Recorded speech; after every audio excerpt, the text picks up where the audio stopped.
This morning is Fair Housing Month, and our speaker today is Kimberly Nevels, and she is here, and we're happy that she is here. Matt was pretty instrumental in helping put the fair housing part together, and he is going to help us with a Q&A at the end, but at this time Matt's going to come up and introduce our speaker. Thanks, Matt. Hi everyone, thank you so much for being here for this month's event. Obviously it's a super important subject, and I'm really excited by our guest of honor, who is literally in the fair housing business. And Kim and I actually ran into each other when I was speaking at a fair housing event at John Marshall Law School in Chicago last year, and she started a conversation with me because she's from Champaign. And I said, oh, where did you go to high school? And she said, Centennial. And then like 2 questions later, oh, you're Mrs. Page's daughter. And so, anyway, she is a local, so we're really lucky because she works for HUD, and I'm going to let her talk to you about the areas. I'm not going to read a long intro. I'm going to let her talk to you about the areas that she works in that directly relate to fair housing and enforcement of the Civil Rights Act. But not only is she somebody who is a local, who's a native of Champaign and who went to Centennial, same class as Christina and Darnell, a real dream class. But she now lives and works in the city of Chicago, but has duties regionally in a multi-state region for HUD. So please give a warm welcome to Kim Nevels.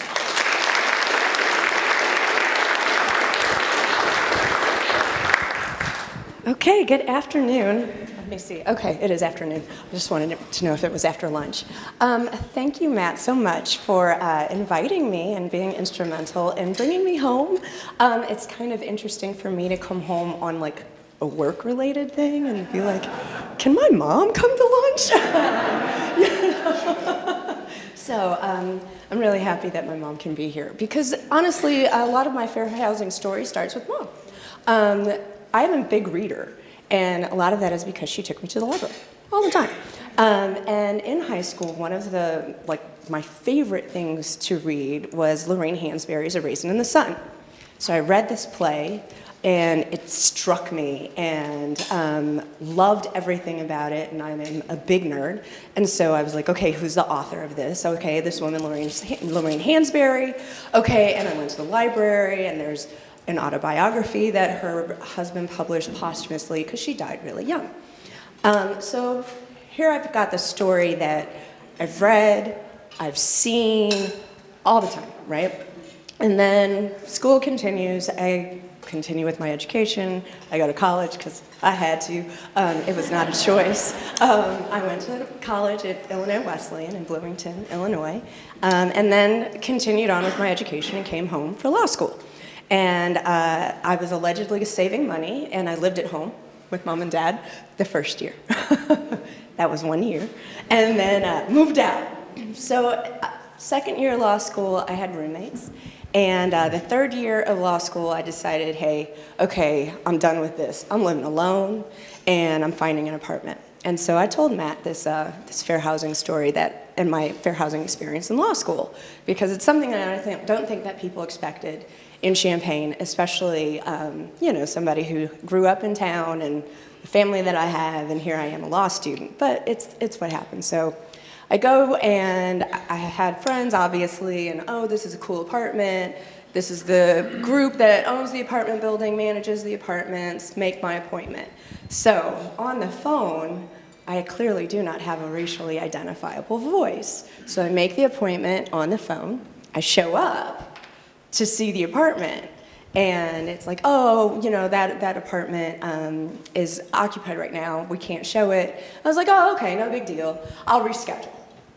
Go home, do the thing. And so then I call back to reschedule, and I'm sorry, my eyes watering because it's my allergies. I'm not crying. It's allergy season.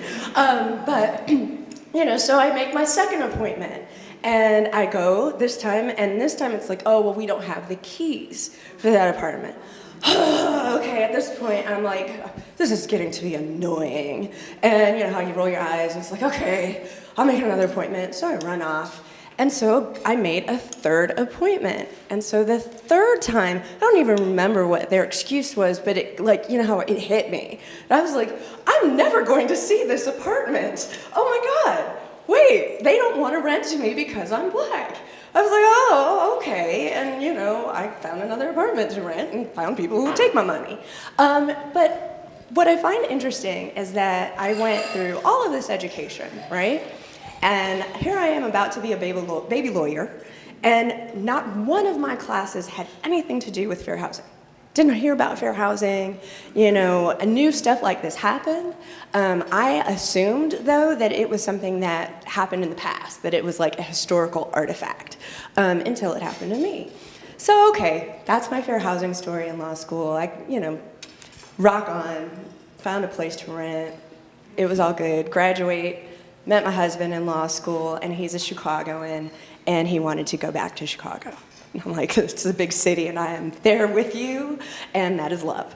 And so I've been, yeah, so we have been married 20 years, and been in Chicago. This will be fall, yeah, this summer is my 20th year being in Chicago. And so coming from Champaign to Chicago, it's a bit of a shock. And one of the reasons why we are Southsiders is because when my husband started, you know, taking me around the city and went to the north side, I was like, there are too many people. I can't live here. We ended up in Hyde Park, next to a university, which was incredibly familiar to me, and it is home and feels like home. After law school, you know, moving to Chicago, I job hopped a little bit, and found, as I was in a really painful job that was like watching paint dry, and I was like, I didn't go to law school for this. I found a job on the usajobs.gov, and they were looking for the title is Equal Opportunity Specialist. And so they were looking for, and it's a long title, essentially to investigate civil rights issues in housing. And at that time, I was like, I can do this. I was like, housing law is really interesting because a lot of the foundation of housing law is employment law.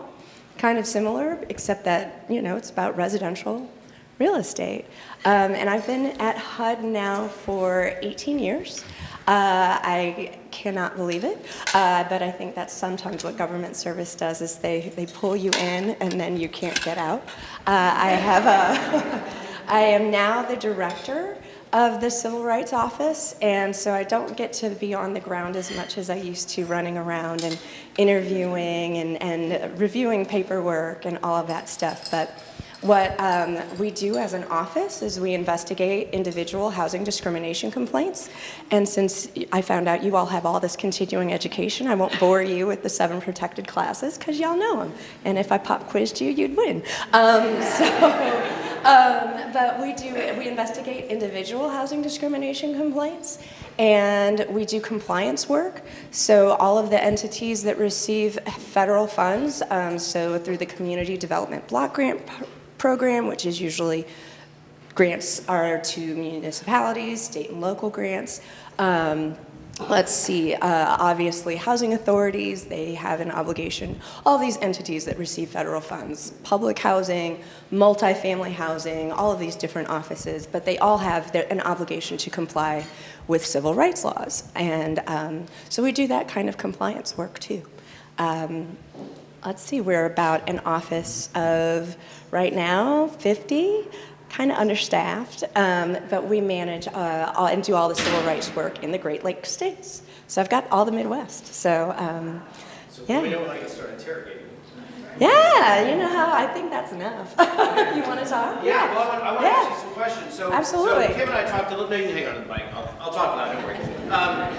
So Kim and I have talked about several different areas that relate to it, but you get to see what goes on with testers. Yeah. So I want to hear a little bit about that because it's something that we as real estate professionals hear is something that happens in the market, but I don't think any of us has ever necessarily seen that happen. Okay.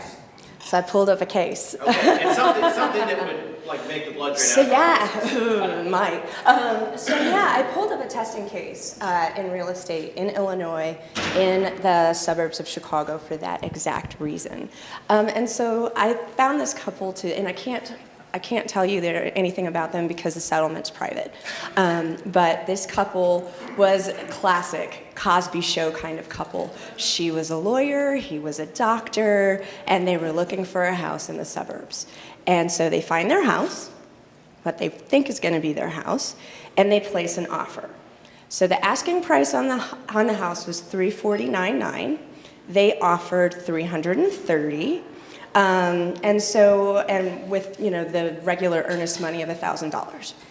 I think that was going to be payable, I think, like within 24 hours of the acceptance of the offer. So the sellers countered, and they dropped their price by $2,000, so now it's $347,900. And this time, and they've asked for earnest money of $16,500. I see your guys' eyes went, whoa. So I take it that's not normal to go that high. And then they also wanted to change the contract and sell the property as is, and said that there were some code violations. Okay, this time the buyers counter and they say they're offering $335,000, and they wanted some info on the violations, on the code violations. And the sellers go ghost. They don't hear from them. Their agent doesn't hear from them, nothing. And so this is where the testers come in. So they contact a fair housing organization, and so they had a test done. And so the white couple comes in, and they offer, they agree, so the sellers agree to the offer of $332,000 with $2,000 earnest money. So yeah, this is just, this was a recent one.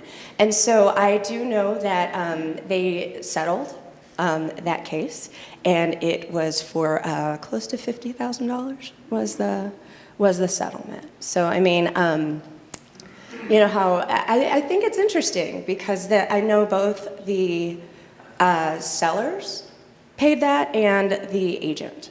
The seller's agent, because of course y'all have the insurance. But how the test was pretty clear, obviously, in the difference in treatment. And so those are the things that we do. I mean, it's interesting because that testing evidence was pretty critical.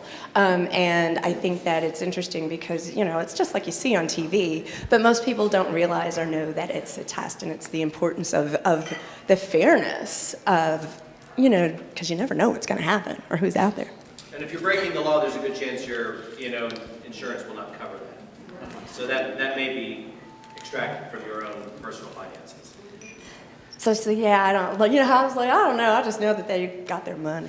So I'm going to switch topics right now. So at the federal level, we have gender identity and sexual orientation that are making their way through Congress as potential additional protected classes at the federal level. So I know HUD in particular has found a way to basically try to shoehorn those as sort of subsets of the already protected class of sex. So, but I also believe that's currently resulted in this inconsistent patchwork as you go from different federal court jurisdictions around the country. Yes. Talk a little bit about that, and Okay. if you think that there really is a need to add that to the federal, codify that. Oh, absolutely. Okay, so what Matt's talking about is a discrimination based on sexual orientation. And so currently the Federal Fair Housing Act obviously doesn't offer that as a protected class. However, several years ago, how we started bringing in some of these cases that might be more technically discrimination based on sexual orientation is that it ends up being discrimination based on sex. And how we've shoehorned that in is that, people have been discriminated against because they do not conform to traditional gender norms. All right, and so obviously there are some people who are, just by their affect, by the way they dress, there's no denying what their sexual orientation is, right? And they've been denied their housing, what is traditionally based on sexual orientation, but because they have not conformed to what are those traditional gender norms, that's how we've been able to bring in some of those cases under sex. But if somebody comes to me and is like, oh no, it's just because I'm gay, I'm unlikely to be able to take that case in under the Federal Fair Housing Act, but there are different local laws that cover it. So I know the county covers it in Cook, Don't know. I don't know if the state covers it yet, but it is being proposed on a federal level. I don't know that it's going anywhere anytime soon, but obviously it is a protection that is needed because yes, I do run into and get people who have absolutely been denied the opportunity to rent. I've had one couple, they were denied the opportunity to buy based on their sexual orientation. And you know, I think you all are in the business of providing people with homes, and it's the access to the American dream. And you know how these are these barriers that people don't expect to find until they come up against them.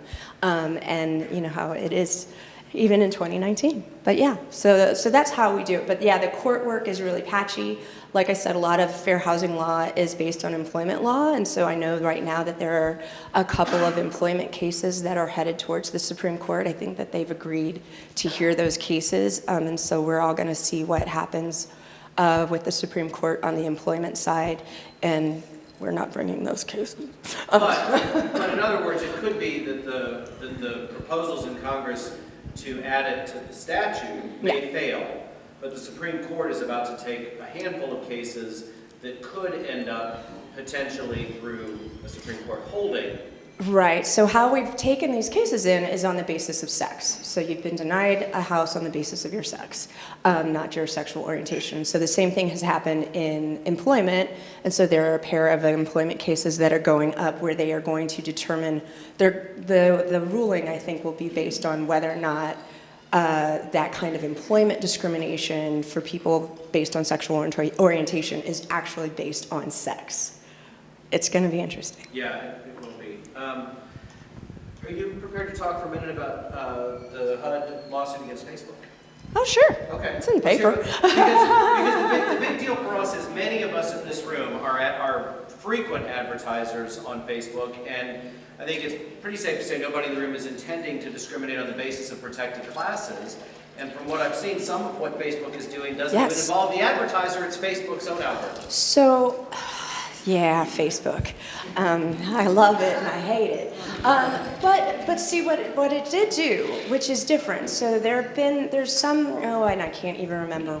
We had several cases several years ago against like Craigslist, and some of the other internet service providers. And so because you could not, as somebody who advertised, you could not limit who saw your ad, right? So if you posted on Craigslist and said, oh, I had a lot of these, no children, no pets, right?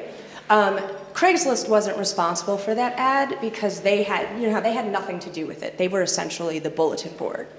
But a different case, roommates.com, allowed you to like pick characteristics, okay? And so you could limit who, saw your ad. So you could limit it based on race, based on sex, based on ability, disability. And so that's how the wiggle room comes in. And so what Facebook did is it allowed you to target your ad. And so you could absolutely say, okay, I only want to sell this house in this particular suburb. I only want white people to see it. I only want white women of this income level to see it. I don't want people of color to see this. I don't want anybody who has a disability to see this. It's just, their algorithm is crazy. And so that's where the issue came in with Facebook, is that absolutely you were able to target those ads and limit it based on any of the protected classes. And so there were several... or proxies for protected classes. Exactly. So, so several of the organizations, like the American Civil Liberties Unit, they filed a case against Facebook privately. And under the Fair Housing Act, there is an ability for the secretary to file a secretary-initiated complaint. And during this administration, the complaint against Facebook is the only one that has gone through this secretary. And so the private organizations, they settled with Facebook, And the HUD complaint actually got charged and will go through. I mean, I honestly think it's going to settle because one of the way how these cases work on these individual cases, even one where it's the secretary, the administrative process is that we investigate the discrimination complaint. My office is the one who drafts a charge. So usually it's called a determination of reasonable cause. And then our counsel's office, they actually issue the charge. And then the administrative process gives you a couple of choices. And so you can go either through to administrative hearing or elect to go to federal court and the Department of Justice. So I don't imagine that they would do, it's Facebook, they're not going to the administrative law judges. They would choose to go to the Department of Justice. I don't think that this case is going that far, though I think that they're going to settle. I think the issue is that, you know, how Facebook is a big entity and they don't want people to know what their algorithms are. And so that's, I think, one of the issues that happened with HUD is HUD was trying to get a look behind the back door and see what. But it would involve some stipulation that they wouldn't engage in certain types of behavior, right? It wouldn't just be. Oh, absolutely. So they Oh, yeah. They're going to have to change. And I think that they've already agreed to that in the private settlement, is making those changes. But yeah. So the other thing we were talking about at the table before the meal is if you're looking at redlining as something that literally drew geographic lines on maps and did not allow lending on the basis of race, the 21st century redlining issue is that we're still seeing, and there was a well-publicized study that was independently verified by the EAP last year, that showed that all people of color, all non-white groups, are still denied mortgages at a much, much higher rate than white people, even when, in this study, adjusted and accounted for, even when you're accounting for creditworthiness metrics. So what would you like to talk about on that? Oh, wow. Okay, that's a big issue. So, I mean, and I think that that's why I find this work incredibly interesting, because the biggest change would not be on an individual case-by-case basis, right? The biggest way to make that kind of systemic change is by policy. And so, but the Fair Housing Act honestly has that limitation in it, that we deal with all of these issues on an individual case-by-case basis. And so I absolutely do see, and get lending cases. They're honestly the most difficult, and I have a short statute of limitations, and so you only have 1 year to bring a case to HUD. Into my office, and so a lot of times people are like, "Oh, these terms suck," you know how, or they might have had a good term, which was what the issue was with a lot of the predatory loans several years ago, is that they started out with a good term or a very low payment. I don't know if it was a good term per se, Ticking right? time bomb. Exactly, the ticking time bomb, and then suddenly that time bomb goes off. And now it's like, oh God, you know, and I'm like, it's too late. You know, the statute of limitations has passed and I can't do anything for you. And what I see now though is not less of those ticking time bomb issues, but that the barriers to getting a mortgage now is high. And I know that what ended up happening is that, you know, there needed to be a course correction, that you didn't, you know, how I thought that some of those loans were just, I don't know how they went through. You know how they were liar loans. Exactly. I mean, it defied all common sense. You know, and so obviously there was a course correction. But I honestly thought that it was interesting because one of the rationales for some of those products was that, oh, these are people who didn't have access to the traditional mortgage market. And that was policy, that was redlining, right? And now you're gonna flood the market with this horrible product that has decimated communities, and we're still dealing with the after effects of those things. So, you know how I think it's interesting because now I find that it's not so much that you've got this bad product, but the access to the product can be really burdensome. And it takes, it takes some wherewithal. Mortgages, not JB's legalizing pot. No, no, you still can't smoke pot in federally funded housing. I don't know what you do in your own home, but in your own home, but no, not in public housing. But yeah, so I find the lending stuff to be really interesting. right now in Chicago, there's a really cool exhibit, and it's called Undesign the Red Line. And so they've blown up that home ownership loan corporation map. And so I'm used to seeing it on the computer, right? And that's why I don't even do these things, because you guys can't even see. But they've blown up this map from 1936, and you can see the Chicago, and I mean, you all know what redlining is, but it's the neatest thing to see the green area and the blue area and the yellow area and the red area, and I'm like, okay, and nothing has changed. These are still, we're still dealing with the redlining. How the South Side, this is where I live, and I'm like, you can see it on this map, and to look at it, and it's 2019, and now we're still dealing with the effects of redlining. But yeah. One of the interesting things as I look at those redlining maps is, in just the last couple of years alone, if you're on Lakeshore Drive south, so you're going alongside Bronzeville or heading to the South Shore, there's some brand new pedestrian bridges just now being built. Has anyone seen those? Has anyone made that drive? Because so going back 70, 80 years, you had the actual government-sponsored housing discrimination. You had black people very strategically and intentionally kept off the lakefront, because the margin notes in the maps even said, we're going to see this explosion of black people infesting our green spaces and our lakefront. I mean, it's atrocious language. It's taken 70 years to connect some of the black neighborhoods, because there's a canyon. If you're on the lakefront, Chicago's unlike any other city in the world. You got this 20-plus mile green belt. But if you're on the Lakeshore, you've got this canyon of Lakeshore Drive plus Metra tracks, some major physical barriers, and it used to be huge expanses where you couldn't get over it. Yeah, if you lived in the neighborhood, you couldn't get to this world-class green space. 70 years later, we are just now literally bridging that divide. And it's really interesting. So, and that's where I live a little bit further south. So for the longest, we lived in Hyde Park. And so, but you can get to the lake from Hyde Park, right? At 57th Street, you know how there's access. Now we live in South Shore, and so at 63rd and at 71st Street, you can get there. But it is one of the most interesting things that, yes, there was this huge expanse that it was dangerous. And I could tell when people were tourists, I had a couple of tourists, I was like, y'all are biking on Lakeshore Drive? You're gonna die. I was like, oh no, oh God, you should get off. Oh, you can't get off. Keep going? Maybe, but yeah, I find the lake to be really interesting because just in the last few years, so they built the lake at 31st Street, and it's an amazing part.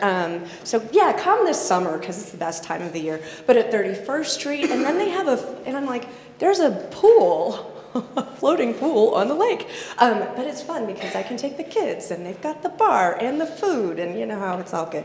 But you've got the beach at 31st Street with the boats, and then just a little bit further south is 39th Street, and that's a new beach. And I find it interesting because I guess for me, what I find really interesting as a Chicagoan now, but somebody who's grown up here, and I like taking the train from Chicago to Champaign. And so when you leave from Chicago, you come through all of these South Side neighborhoods, right? And you got to get to Champaign. And so,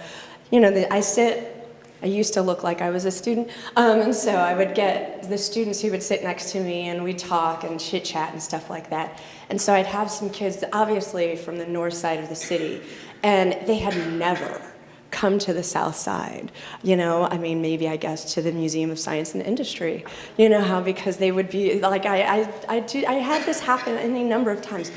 Oh my gosh, this is so scary. This is such a bad part of town. I'm like, that's the University of Chicago. What? Okay. And for me, I guess not having grown up in Chicago, I've never found the South Side to be particularly scary. And I think that what is really interesting is that there's an entire world on the South Side and the West Side of Chicago that is just interesting. Amazing, beautiful homes. If you come to the South Side on Chicago, we've got one of the best block parties in the whole city, right? I tell my kids, because growing up in Champaign, but I'm like, you all don't even understand how amazing this is. every single day we watch the sun come up over the lake, right? This is just on your way to school. You guys think this is nothing. I'm like, this is amazing. You know? So yeah, I find Chicago to be, for all of its, you know, it's a tough city. It's got an interesting history, but it's so beautiful and so much fun. But yeah, these are those things, you know, how I remember when Lakeshore Drive moved, you know, and stuff like that. So yeah. So as our time comes to an end, you've got this captive audience of real estate professionals, people that not only have a legal but are code of ethics. And Kim and I talked about the fact that, as I brought up a year ago at this event, our code of ethics used to mandate housing discrimination. Realtors had an ethical mandate to discriminate and not to introduce a class or race of people into a neighborhood that would be injurious to property values. So our code of ethics now not only protects all of the traditional classes, but we were out ahead of the law in most places on sexual orientation and gender identity. That's in our code of ethics. But with the captive audience of real estate professionals, what would be your words of encouragement, or a particularly sticky issue that you would want to see them do better with? An area that crosses your desk in particular? Okay, I don't have a sticky issue, Okay. But I really do. I think that what I find, and because you all work with all of these people like hand in hand, and you are their babysitter, you are their psychologist, you know how you all are the ones who are holding hands and helping people through this process, right? And for most of us, this is the largest expense ever. You know how I'll never forget when my mom, when I was looking at law school, and mom and dad were like, you're gonna mortgage your education? And I didn't even think about it that way until it was like, oh, you're gonna buy a house and not have a house to live in? You know, so this is the biggest step out on faith that people are making, right? That they're going to have, you know, an asset. And that what ends up happening, and what I find the complaints that I get often could be avoided with communication. And that it is not often, even though it does happen, it is not often about the discrimination, right? But that people who are part of a protected class, people who are of color, people with disabilities, people who you know, are identified as other in whatever way, shape, or form, you know, we're already walking in sometimes with a chip on our shoulder going, okay, did this happen because I'm black? You know how, and I honestly believe that a lot of times if the communication was more transparent and open, you know, and that it's like, I didn't show you this house because you said you could only afford X, Y, and Z, right? I didn't show you this house in this particular neighborhood because this is the best house in the neighborhood, and yes, it's in your price point, but I didn't know. You know, so there are all these factors that go into, you know, this major decision of even buying a home and taking on a note. And so I think just be mindful, you know, of who is looking at these homes and all of this baggage that might come with them, and err on the side of transparency and openness, as opposed to assuming that we know. Because, you know, how, like I said, I saw that note when we sat down to sign it, and I looked at my husband, and we're both lawyers. I was like, are we really doing this now? Okay. I was just signing your life away, right? But yeah, yeah. Well, let's give her a warm round of applause.